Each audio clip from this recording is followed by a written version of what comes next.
l'image de ce tracteur de 600 chevaux assez unique en Europe, la mécanique en agriculture ne cesse d'évoluer. Tout cela évidemment nous raconte un bout de l'histoire récente du monde agricole.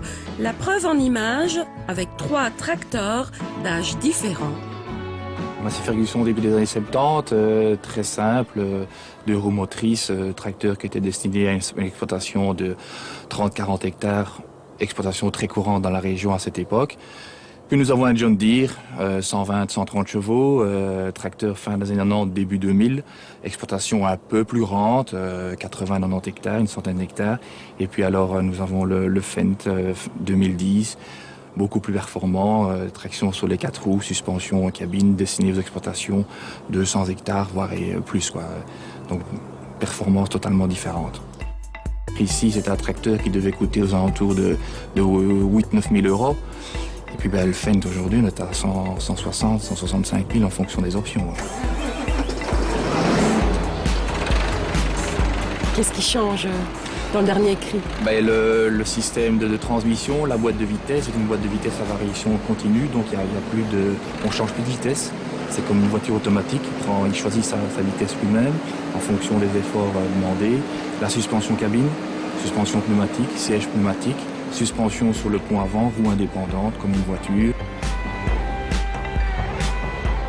Dans ce tracteur de haute technologie, nous retrouvons sur la console centrale l'ensemble des phares de travail et de route, ainsi que l'ensemble des commandes de climatisation.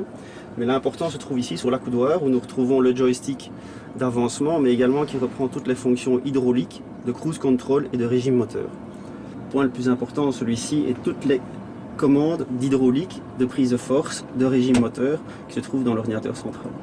Nous y retrouvons également la consommation qui est très importante, que l'on retrouve en litres à l'heure, en consommation totale et consommation par parcelle. On recherche un rapport poids-puissance pour avoir du matériel trop lourd pour les structures de sol, mais quand même une certaine puissance pour arriver à une certaine vitesse d'exécution des travaux, un certain confort. Et on fait beaucoup plus de travail, on fait plus d'heures. Vous aviez auparavant des tracteurs dans les années 70 qui faisaient 500-600 heures par an de son exploitation, c'était déjà pas mal. Aujourd'hui, on arrive régulièrement à 1000-1200 heures par an par tracteur. On essaye aussi quand même de les rendre un peu plus verts. Les constructeurs sont obligés d'installer des filtres à particules et ils vont installer des contrôles pour que ces filtres soient renouvelés régulièrement.